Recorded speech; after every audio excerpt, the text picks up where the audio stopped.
ayamba jaga singda chap manaba case da report to view hena atopa district same case ni 42 Tengnoupal SC gi oina ngasi phawa masi report to view aba lakta base selabak thibani masi gi da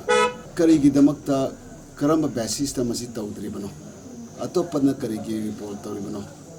pressure yamna piba PW hum leba jarla lairiba returning officer or district election officer adu concerned officer singsina masigi si tofum thok tabra masigi da wanom khonom ba darkar laibra adu masi tofum thoe public singsina hairi basi praja singi exercise phajana tawa phangde adagi masigi ki thugai bani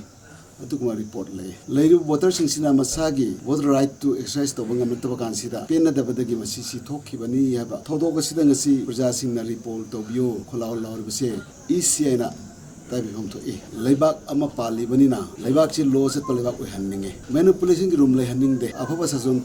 le hanninge sarkar pai bana pangto to bi yai har gati praja sing hingmu wagani boot capturing to bada yaw ba mira yaw do mira chumnagi maduda karam thokli man thodok thok pra thok tabra yeng chin ba mira nadra kram mi oino khairi ba EBM gi manak kal laiba EBM thugai ba mi du phabra phadabra srok ta leram mi du pharga maduda phuba taragadi panba taragadi